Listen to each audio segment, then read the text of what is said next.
What are you doing in my swamp? Hello everybody, this is Ogre Boy, and I'm going to be doing my review for the 1998 movie, Bride of Chucky. So, this movie takes place a few months after the events of Child's Play 3, and in this movie, Tiffany Valentine gets Chucky's body from a cop and takes him back to her trailer, and she brings Chucky back to life and everything, thinking that he wanted to marry her and everything because they had a relationship before the events of the first movie and everything, and he had left this ring at her house, and she finds out that he had just stolen the ring and everything from somebody, and because it was worth a lot of money, and so she gets mad and locks him up in this playpen thing, and he eventually gets out, and when he does, he kills Tiffany by throwing her TV in the bathtub while she's taking a bath and watching Bride of Frankenstein. And right after that happens, he transfers her soul into the doll's body, so that she can officially be his bride and everything. And at first she's really mad about it, and then they end up deciding to go to Hackensack, New Jersey, to Chucky's grave, so that he can get this amulet that was buried with his body, and then they can use that to transfer their souls into whatever humans they want to transfer it into. So they have to get the help of Jesse, who is Tiffany's neighbor, and he, along with his girlfriend, start going on this journey, and along the way people are starting to die and everything, and they're both suspecting each other of being serial killers, and the news is saying that they're like the new Bonnie and Clyde and stuff, and it's just a really crazy movie. They get themselves into all kinds of crazy situations in this movie because of Chucky and Tiffany, and throughout most of the movie they don't know that Chucky and Tiffany are alive and everything.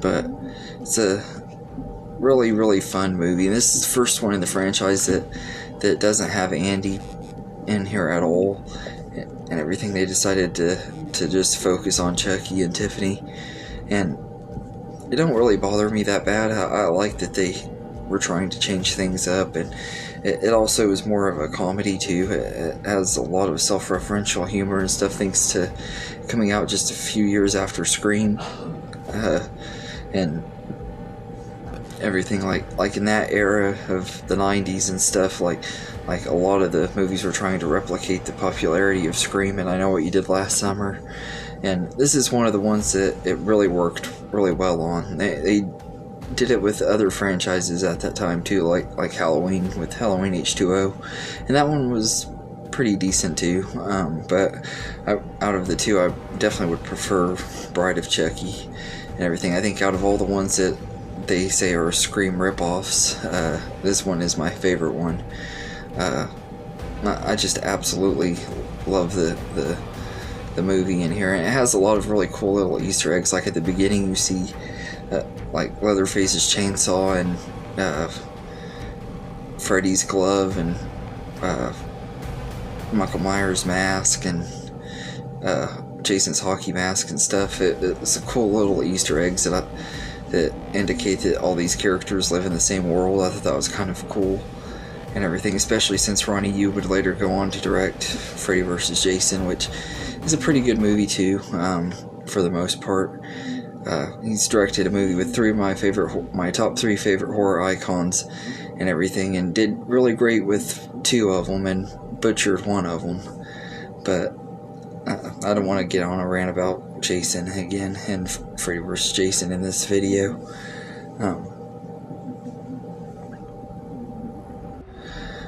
The cast in here is really good. It has a really strong cast. Nick Stable and Katherine Heigl are really good as Jesse and Jade.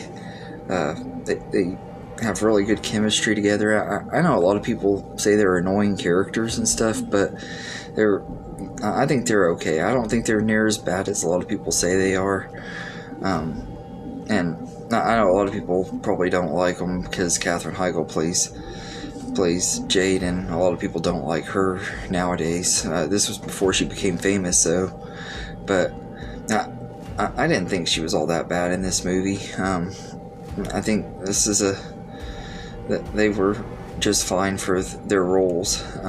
Gordon Michael Wolvett plays their friend David, and he's pretty good too. The three of them have good chemistry. Not enough screen time together. I wish they would have had a little bit more screen time in this movie together.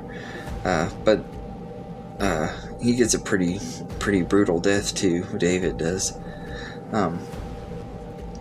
And John Ritter is in here as Chief Kincaid, who's Jade's uncle, and he's pretty good in here too. I like him in the little bit of scenes he's in. He plays kind of against his acting type. He's kind of a jerk in it and everything, so I thought that was kind of cool seeing him do something a little bit different.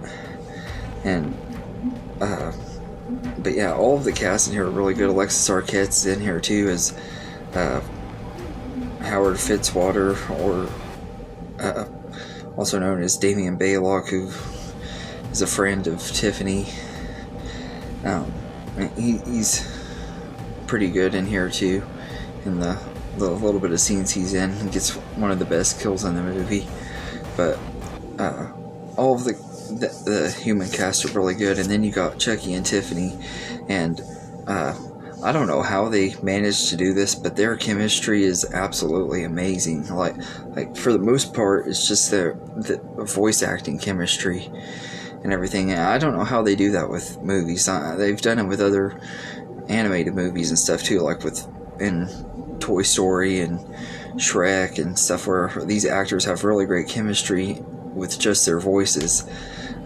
But this movie managed to pull it off really well, and even in the scenes when Tiffany is a human still, her chemistry with Chucky is amazing. It's like, how does that work? I never understood how it works, but it works really well and everything. And both Brad Dourif and Jennifer Tilly are amazing in this movie. They're both absolutely hilarious and everything, and they work off each other really well. And Tiffany is just as iconic and awesome as Chucky is. Like she's just as popular and everything. I know a lot of people love Tiffany and everything, even though personally I think this is the best Tiffany that we've gotten. Like she's not as good in the other movies, but she's great in this one. And it's just amazing how that works.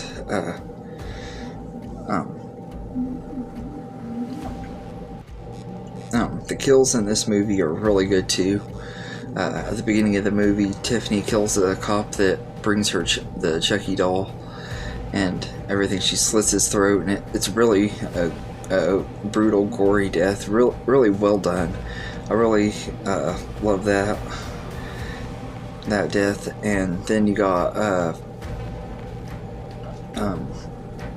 Alexis Arquette's character, Damien, and Tiffany has him strapped to the bed and sets Chucky on top of him and is talking about how much she loves Chucky and how he no one could be better for him. Damien says a thing about like he's too small for you, and Chucky turns his head like in The Exorcist and says, "Hey, it's not the size that matters, a-hole, it's the way you use it."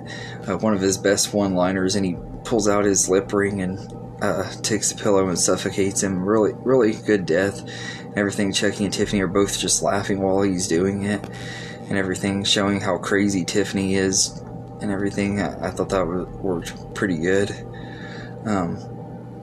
And then you get the scene when Chucky kills this cop by putting a towel in the gas tank of his car and setting it on fire, and it explodes. Really awesome scene and everything. And I love that scene anyway, like the way he's crawling. It looks really funny the way they have him crawling and everything, and he passes this stoner dude and flips him off, and he's like, the stoner dude's like, rude effing doll. I love that scene. It cracks me up every time I watch it. And then after Jesse and Jada get married, they go to this honeymoon, and Chucky and Tiffany decide they're not married, but they say they're married, and everything, and they end up killing this couple that's in this honeymoon suite, and Tiffany throws this glass bottle up at this mirror thing on the ceiling, and it kills both of them. And then Chucky and Tiffany end up deciding to do the nasty, and I could have lived without that scene. It was hilarious, but also I really didn't need to see Chucky and Tiffany going boom chicka boom boom. But then I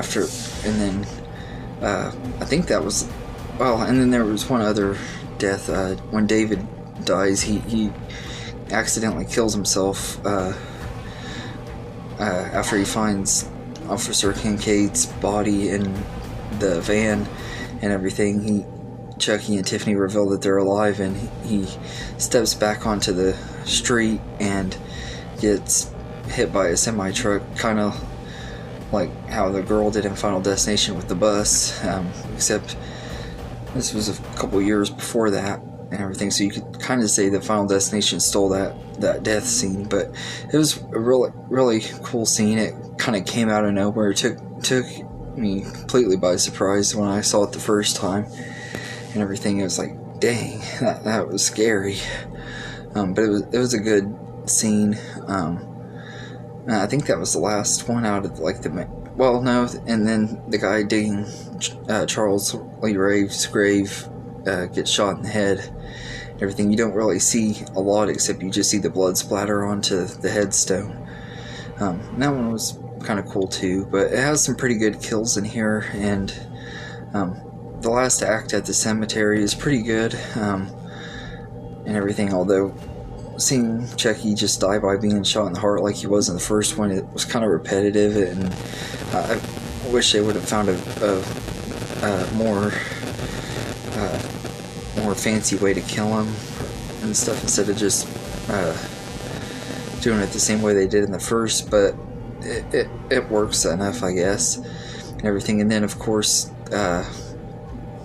Tiffany gives birth to Glenn and Glenda, which how she only gives birth to him a day after they porks and stuff, I have no idea. But I don't really ask those kind of questions. I get in this universe, if a doll is pregnant, their pregnancy doesn't last near as long. But it is kind of weird, and I also don't really get how she was able to give birth to the baby either, because when Chucky and Tiffany are fighting, and right before he pretty much kills her and stuff, he stabs her and everything. I don't know how when he stabbed her it didn't kill the baby, but like I said, I guess things are different when you're a doll, maybe. I guess, I don't know. And this movie has a lot of really good humor and stuff in here too, and they did a really good job blending the horror and comedy and making it work.